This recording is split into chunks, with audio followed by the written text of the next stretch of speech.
All right, so this is the breakout speechcraft room, and let's see, Michelle, I don't seem to have your, what's the title of your speech again? I have it somewhere. Oh, shoot, if I had it too. Basically, I'm going to be doing the mentoring. Oh, right, Yeah. right, Yeah. right, right. She said it was. And I had it and then I closed it. Oh, maybe she didn't tell me the name of your speech. Maybe it's just in your It's in my evaluation. evaluation. David, yeah. do you have her evaluation form? No, I haven't sent it yet. Oh, whoops. Okay. I can go look for the agenda. I printed it out. I printed the agenda out. If it's on the agenda, I can find it. No, because they forgot to put me on the agenda, which is okay. Well, there was a speech craft agenda, and I know you were on that. Oh, I was? Oh, okay, they must have added on me at the last minute. Well, again, I will send you the evaluation, but it's on level 2, the 3rd speech, and this is regarding mentorship in Toastmasters, and I'm supposed to give my version of mentoring, and that's basically it. Right, and what's your path?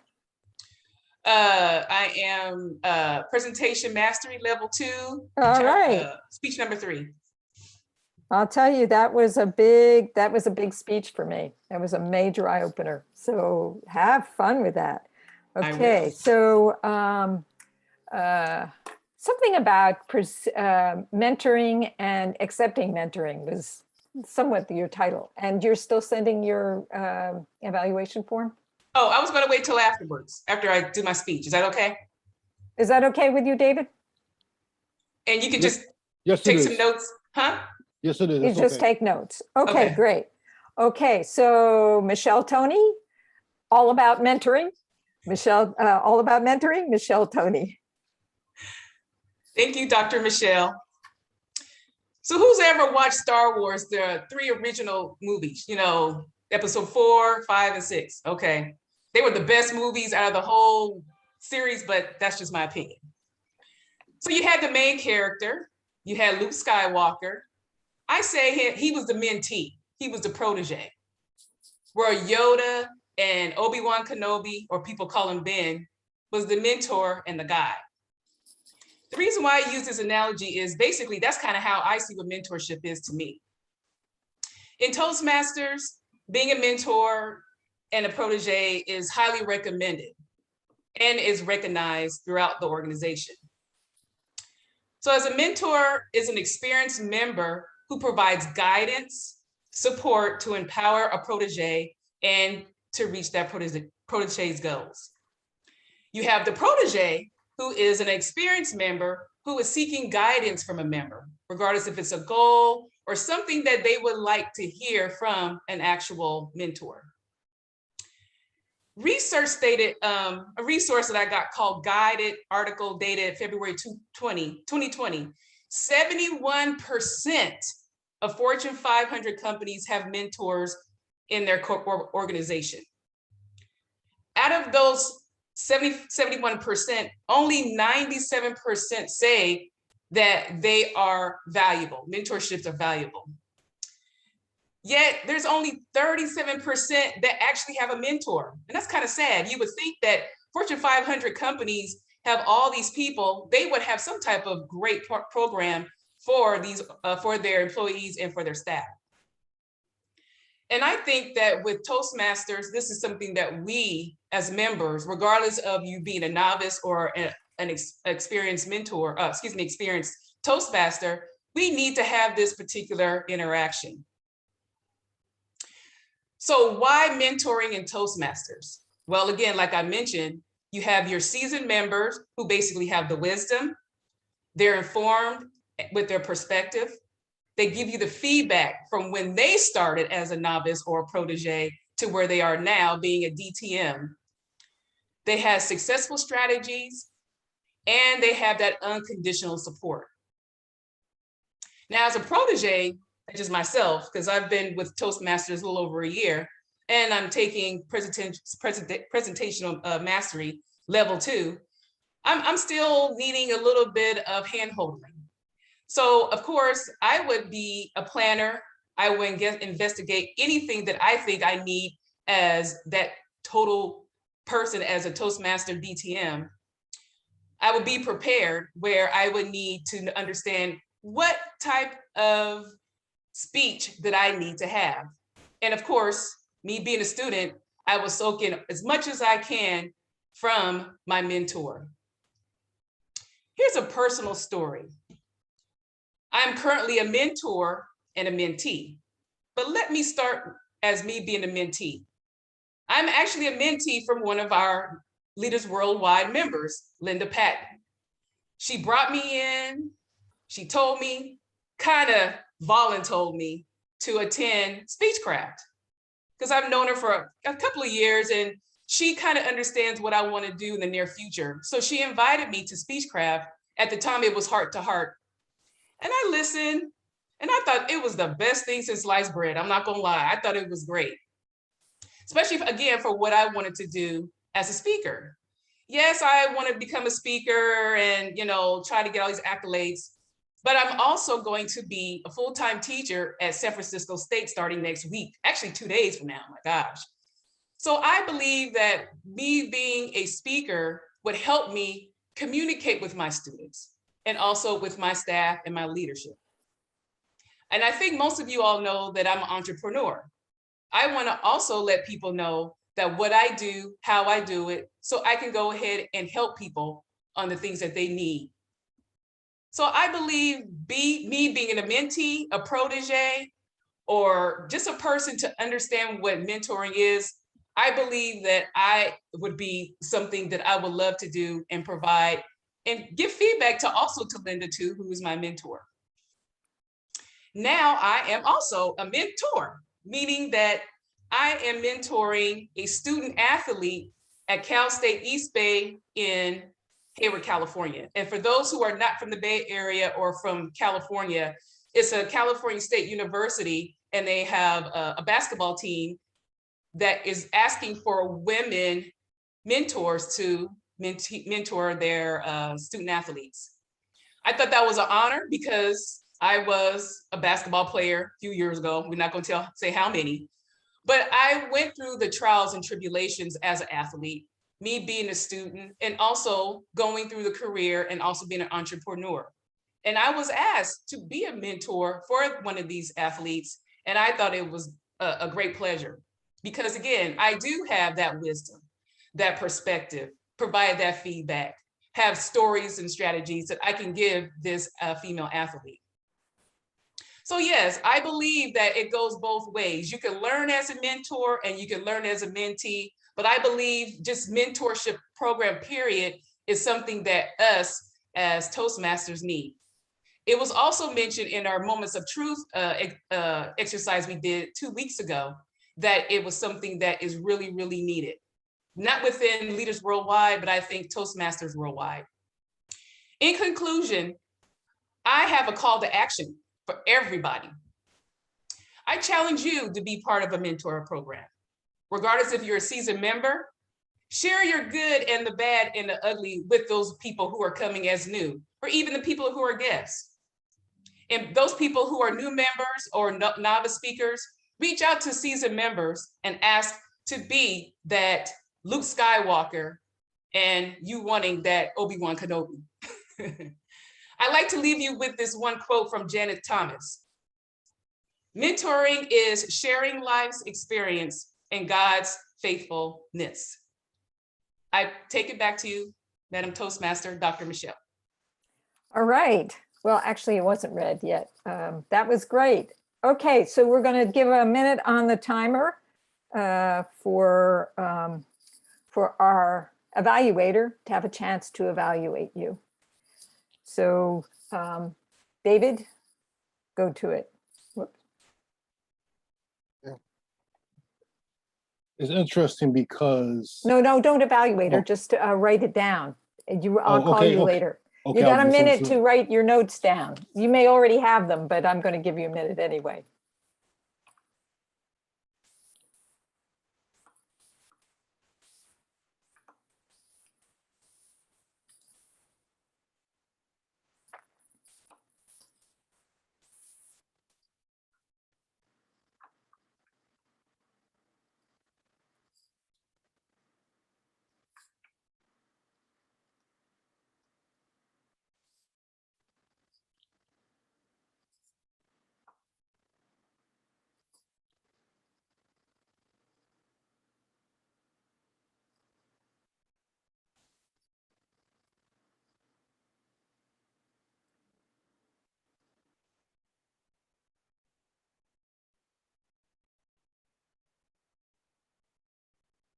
Okay, and that's a minute.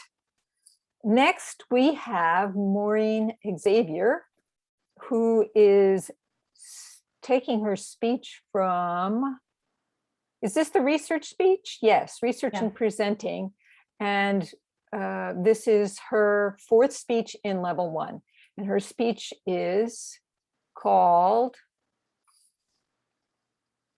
Being a Should Machine. Being a Should Machine, Maureen Xavier.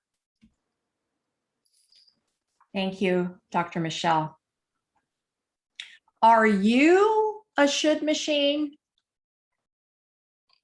I was, and in lots of ways, I still am. What is a should machine? According to one of my divine mentors, Archangel Metatron, who I channel, who I talk to, who helps support me in the spiritual realm, a should machine is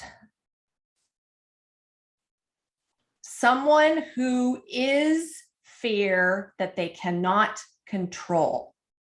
I'll say that again. A should machine is someone who is fear that they cannot control. Is. How many people even talk about being, right? I was taught by an ontological teacher to look at and focus and get familiar with who I am being. That may have given rise to me being a should machine. Dr.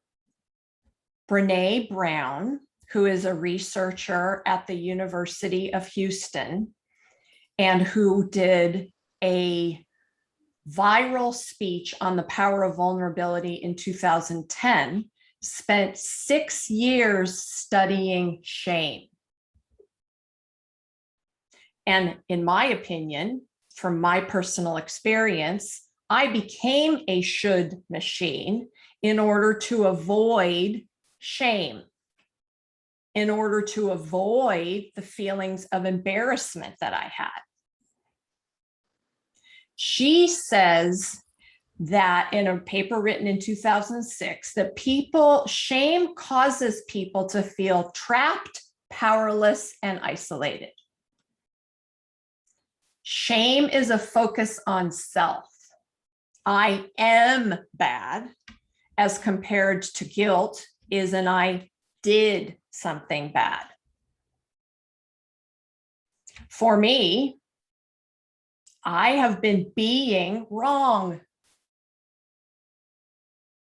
Not thinking I was wrong. I've been being at the level of who I am, I was wrong.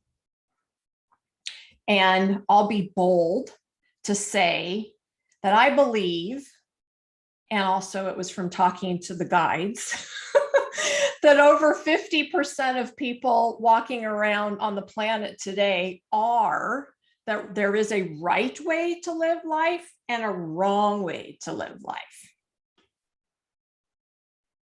I don't know, do you ever notice how people are really clear about right way to live life and wrong way to live life? The Enneagram, which is a psychological model, it's a psychological profiling tool, has a number 1. And people who are number 1 on the Enneagram scale have a tendency to be prone to right and wrong thinking. Maybe they as the souls were shamed. And they came into the world this time around to help deal with their shame. That was me. When I was taken into a past life regression, I saw how I had this pervasive feeling of shame. I had felt shamed, I had avoided shame, but I honestly didn't realize it was something I brought with me. Why would someone become a should machine? In my opinion, it's to avoid the feelings that they are so afraid of. They may not realize that they're only feelings. They may be collapsed in the feelings, and literally if they feel them, they'll be lost by them, lost in them. What's the impact of being a should machine? As according to Dr. Brene Brown's studies, shame is highly correlated with addiction, depression, violence, suicide, and eating disorders. And guess what? I'm grateful I'm laughing at it now. I don't mean to be laughing about it, but I dealt with every single one of those things. I was depressed as a child. I started eating disorders at the age of 11. There was violence in my family. I've lived my entire life avoiding violence or being afraid of there being violence. And I was suicidal. I was actually suicidal as a child, as an infant. And as I'm sitting here, I'm going back to the memory and the hopelessness and the fear of my child, my inner child, who is terrified of being lost and shamed and in the crowd. Why am I bringing up should machine here today? Because I'm a stand for being the love that we are. I am a stand for being love.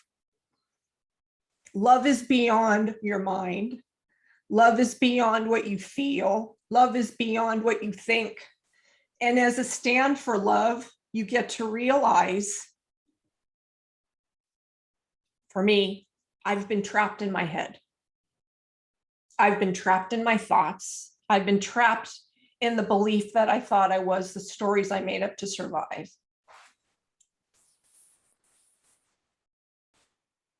And my biggest wish for you, for me, for the world, is that we can live beyond the stories. We can live beyond the should police. We can connect to the truth of who we are and to find our safety there. Madam Toastmaster.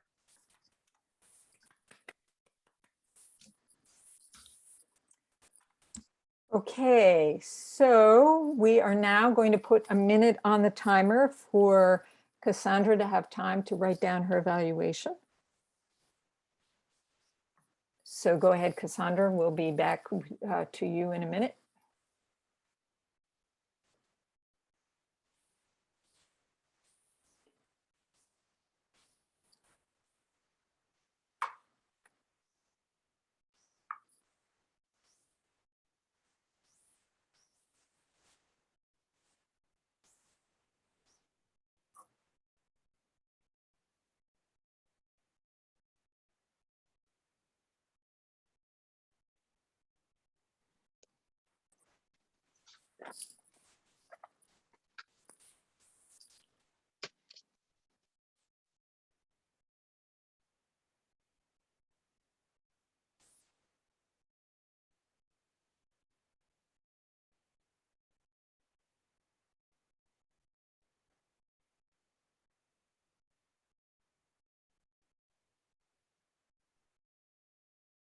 And that's a minute.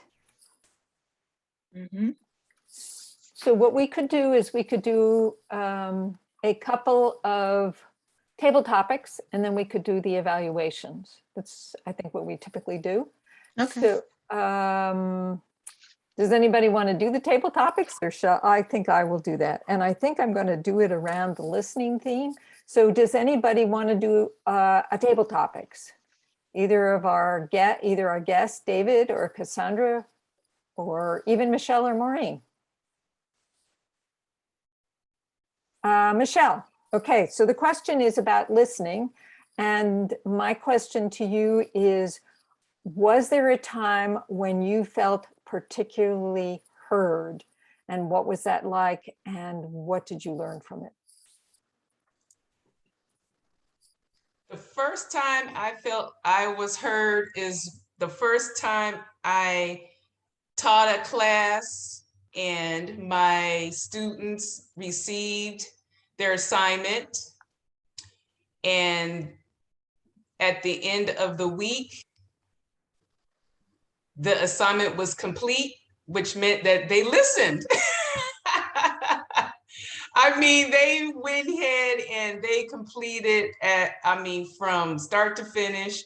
They even provided me with details that I didn't ask for, but they provided the details anyway. But I really felt that when you ask or even tell a story, provide information to somebody, and you're looking for some type of results and they give it to you precisely with more stuff, I thought that was wonderful. I couldn't believe it. I was like stunned because I just knew that these students were going to like give me something that was partially done or didn't fit to what I was asking. So I believe listening is very important, especially when it comes to teaching students new things, and especially if they're very interested, just like Carla had just mentioned in her speech, which I thought was wonderful. You really get to see the students or whomever is listening understand and use it to their own, situation, and possibly use it to fulfill or to help them in their situation. So I think that's when I really acknowledged that somebody was actually listening, when students were given an assignment and they did it to the T. So Awesome. thank you, Dr. Michelle. Okay, thank you. All right, so would somebody else like to volunteer to do a table topics? I'll do one. Okay, and then if we have time, we'll do one more, and then we'll go back to the evaluations. So again, we're going to talk about listening, but this time, what I would like you to address is how easy is it for you to listen? What are the challenges that you face when it comes to listening? And when was it, I know there's a lot of questions, right? Most important for you to really hear somebody, and how did you do? Say, ask me how easy it is to listen there, and What kind of challenges, and then one example of really listening to somebody and that being really important. That's an interesting question, because when the person is giving a presentation and it's a topic that I'm familiar with or that I'm excited about, I tend to listen intently to what they're saying. Now, for the challenges, there are times when people are talking, and I have a lot of stuff in my mind wanders, because what's going on in my life is more serious than the person in front of me speaking. Now, the last part of your question, going back to what I said earlier, when someone says something that I find interesting, I will listen intently. Also, what really makes me listen to people is when they're telling me something that's very important, something that I need to know. I need to focus seriously on what they're saying, because that's something I need to know. That's my answer. Okay, you just made it to the green. Very good. All right. And then we're going to go to Cassandra. Hold on a second. I got to reset my clock here. So Cassandra, let's see. Let me take this off. Can you recall a time when listening to somebody was really, really important, and that your listening to that person really made a difference to them? And can you share what that story was, and how your listening helped the situation?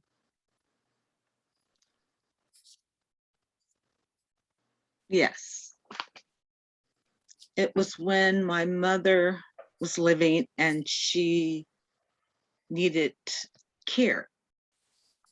And it was very important that I listened intensely to what the instructions were when the doctor was giving as far as her care.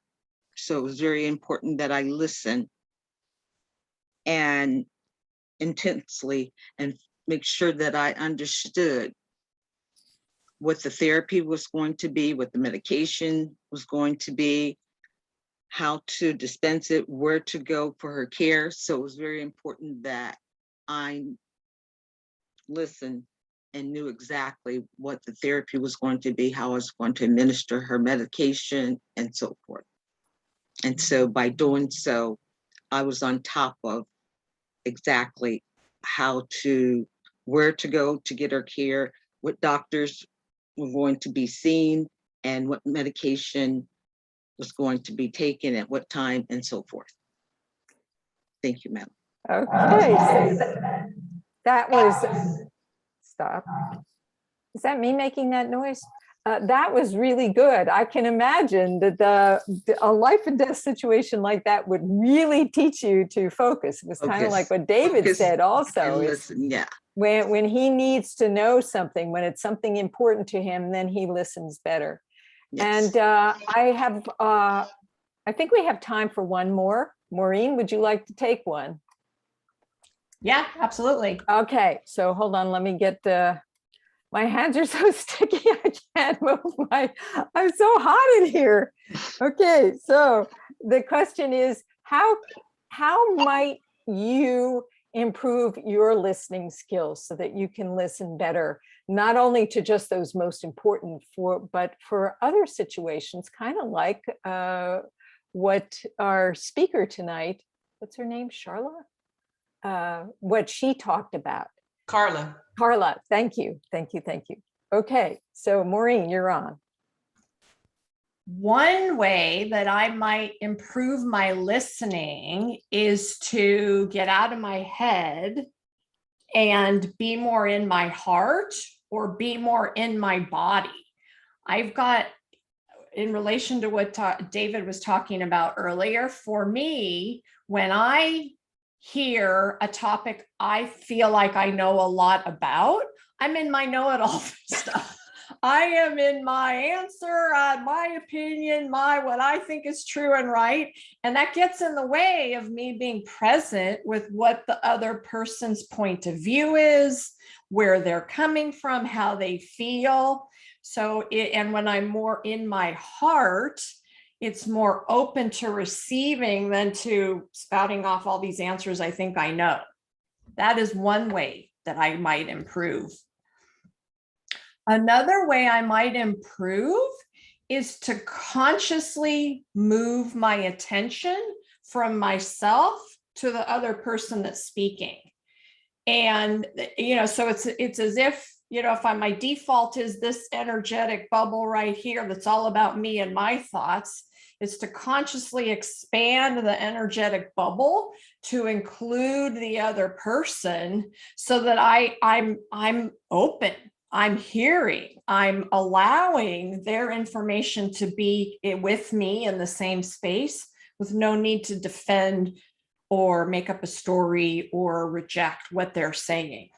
Those are two ways I can imagine the how of listening better.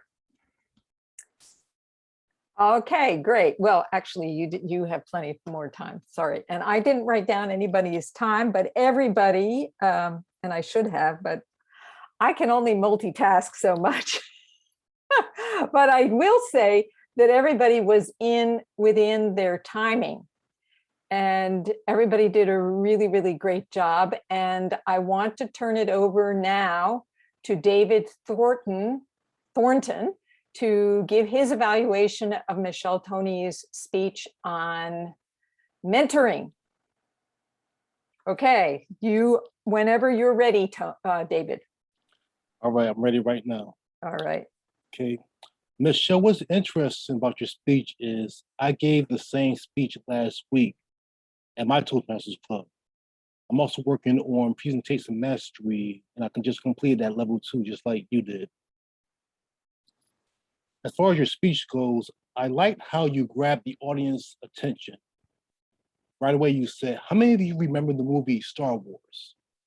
For those of us who are old enough, we know about Star Wars, including myself. I've seen all 3 of those movies. I like how you grab the audience attention. Let them know that what you have to say is important. You organize your speech very well. You explain the definition of mentoring, because there could be some people who may not know what a mentor is. So you gave that definition, which was great. You talked about statistics like corporates in corporate world mentoring, 71% and 30% don't take advantage of the mentoring. I liked how you talked about the aspects of mentoring, the wisdom, perspective, and strategy. You added a personal story, which was great because a lot of people can relate to stories. You talked about how being a mentor and a protege helped you. Your voice was very strong. You projected your voice very well. I like how you used natural hand gestures. Eye contact was good. It was difficult for me to find something for you to work on because I thought it was very great speech. What I would say in the end, when you want to tell the audience to do something, call to action, show more emotion. Say, listen, be a mentor. Like you were very strong during your speech, but at the end, give the audience a reason to be excited about being a mentor. You could have said, everyone, if you have a chance, go and be a mentor. It will benefit you and that person. To just show a little more emotion and passion for being a mentor. What I like most about your speech is you talked about what you learned from being a protege, and you explain how you're going to apply what you learned outside of the Toastmasters club. You're going to be a teacher. You're working with athletes. That was great because in Toastmasters, we learn how to be good communicators and leaders, but we don't keep those skills to ourselves inside this club. We go out and we apply those skills to our jobs, our communities, churches, what have you. So like how you basically reinforce why we joined Toastmasters, to learn a skill and apply it outside. And that's my evaluation. Thank you, David. That was really excellent, really well organized evaluation speech, and some really recognizing the strengths of her speech and also coming up with some good suggestions for how she could improve her speech, especially the whole thing of when you give a call to action, having some more emotion. And in fact, I just had an evaluation last week, which was exactly that, you know, you're doing something inspiring or instructive or whatever, and then you move into something that needs to be persuasive, and you have to actually shift your energy. So that was a really, really good point. Thank you. One more thing I forgot to say. Okay. Michelle, your speech ended at the 7-minute mark. Soon as after your last word, the red light came on. So your timing was great. I just want to throw that in. Good. Thank you. Thank you so much. Okay, so now we want to go to Cassandra, who's going to give an evaluation of Maureen's speech. Whenever you're ready, Cassandra. I think you're muted. Okay, here we go. Maureen, I want to thank you for giving the speech. I thought it was an awesome speech. It was a research speech, and you provided us with some valuable information. You started out, you were very animated with your speech. I thought that was great. You gave great gestures. Your speech contained great information. You gave us dates for your research. You gave us a name that most of us, for the psychological part, is very familiar with. If not, you provide us with her name. Let's see, I wrote it down here. Dr. Renee Brown with vulnerability. She has a book out. She also was working with Oprah. And you gave some information on her as far as the vulnerability in 2006 with the shame. You provided the research paper.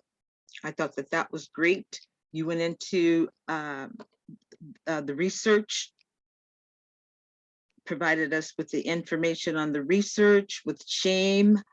You went into living right. You gave us some information on that and how that worked. Let's see here. Specific, what did I write here? Hold on, let me just get my glasses together. I can't see here. Here we go.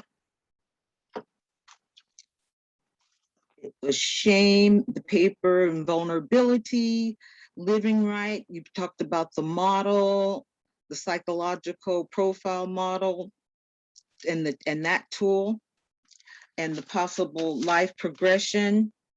I love that part of it. You even gave examples of your own personal life.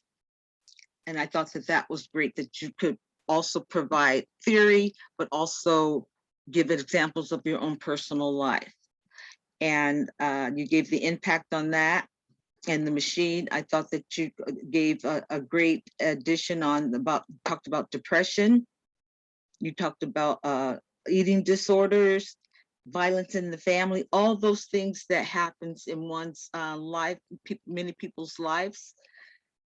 You talked about being trapped in thoughts, so people could easily identify with those things in life.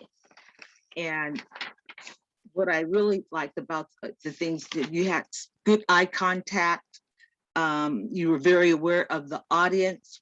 What I would like to talk about is if you could have somehow brought it together and gave some type of positive outcome as far as what it is that what happened afterwards. You left us hanging. What was the outcome? So if you could have brought back some of that as a close to say, with all this happening, what was the outcome? That would have been nice. So, but overall, it was a great speech. Thank you, Maureen, for giving us that speech and sharing with us. Thank you. Michelle? Thank you so much, Cassandra. I thought that was really great, what you pointed out in Maureen's evaluation. You covered a lot of the things that she did well. And I would suggest for you that you don't have to go over the details of all the things that she shared. That would give a little bit better balance for you to give the really, really valuable point about how she might want to pull it together so that people say, okay, so now we're still stuck in shame. How do we get out of shame, right? Yeah. And then you aren't rushed so much at the end of putting back, because you want to do that sandwich of putting the positives at the end. But overall, great. All of you did awesome. And great speeches, great evaluations. Thank you so much, both of Cassandra and David, for joining me in the breakout room and making my job way, way easier, because wearing all the hats gets really, really crazy. And I really enjoyed all of your table topics. And I wonder, we have like maybe we almost have 10 minutes. What are you taking away from this segment, this speechcraft? And I want to start out with you, Michelle, and we'll just go around the room and say, what did you get from today's speechcraft? What's the big takeaway you're getting from this? My takeaway is basically just hearing other people's stories and perspectives on listening. Because I think Carla started off, I mean, the things that she mentioned, I ain't gonna lie, I was very guilty on certain things, especially, and I've heard that a few times with the folks here, about when you start hearing people talking about the things that you already know, or you have an opinion about, you just stop listening because you already have that something in your mind. I do it too. I'm guilty of that all the time, and I need to stop that. I really, really do need to stop that, because I may end up hearing something that I may not have heard before, although I know what they're talking about, but it could be something else that could be new, or interesting that I may want to say, okay, I didn't think of it like that, you know.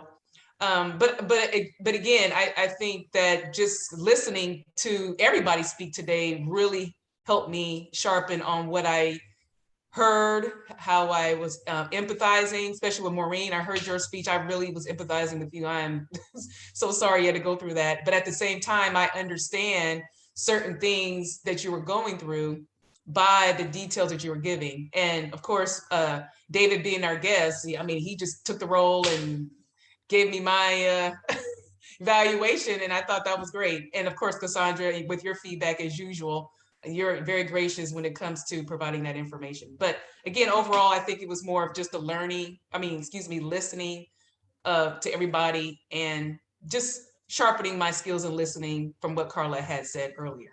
And that's it. Thank you, Michelle. Okay, so we have about 6 more minutes, so try and keep your share to about a minute and a half. And Maureen, how about you? It was huge for me to hear from Cassandra how I left her hanging.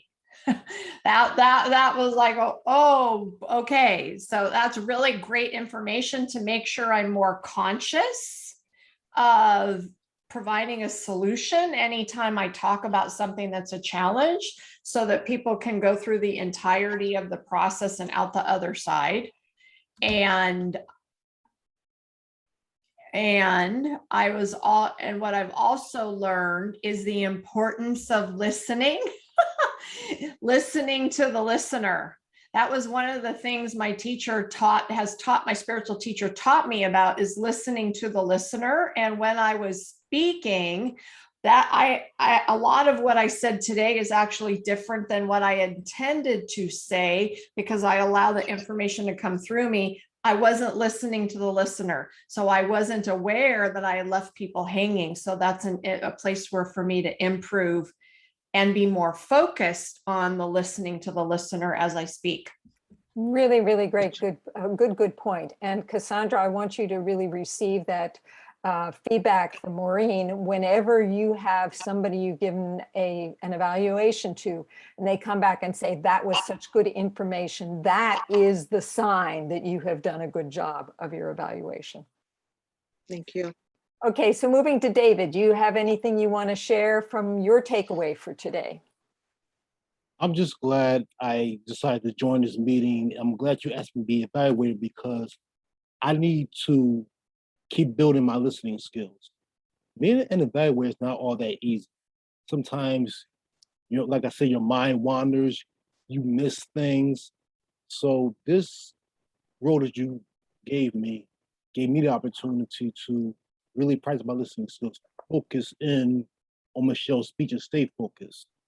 Because it's not fair to her if I don't listen to everything she says and I miss giving her some feedback she could have used. So I'm just glad you gave me the opportunity to practice my listening skills. It's great practice for me. Well, it was a pleasure to have you in the group. And finally, going to Cassandra, we have 4 minutes left. You don't have to take the whole 4 minutes, but what does it mean to me? It's real simple. Before I do any interaction with anybody, I start my morning by going inside, going within. I have to go and focus by going inside and listening to the still small voice within in order to go outside and deal with anyone, to communicate with anyone. It starts within. Any interaction with anybody, it has to start within first. I loved your leadership presentation at the beginning of the whole session. It was very, very effective and really concise and very impactful. Thank So you. that's certainly something I'm going to take away from me, is what leadership really is it starts with you inside and you listening and opening up the channel for guidance. So that's pretty much our breakout session. Does anybody have any final comments? Otherwise, I will let you go and sneak back into the main room. Yes, Maureen. What are you taking away from our time together today? I was going to ask that too, Maureen. I was going to ask that too. Okay, well, what I'm taking away from this whole evening is that I could really learn better listening skills. my mind has got so much going on. And when I'm trying to pay attention to the timing and I'm trying to pay attention to what's being said, Michelle, I totally missed your statistics. And what I would, yes, we have to come back anytime. Michelle, what I would suggest, because you probably will have people, listeners like me, who are like have so much in their mind that you might pause, or if you give a statistic, say it in a different way to give people a chance like me to pick it up, because I know that was important information.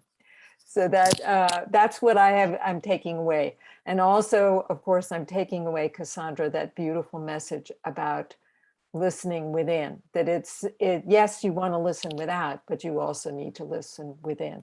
And Maureen, I loved your idea about listening to the listener and realizing that your speech is not just about getting the speech right or getting into the emotion of the speech, but continuing to receive the information and reaction of your listeners. So thank you very much. I think we can go back into the main room. It was my pleasure to share this breakout session with you. Thank you so much. Thank you. You're Thank you, welcome. Maureen, and I'll get that to you. Thank you very much, Cassandra. You're welcome.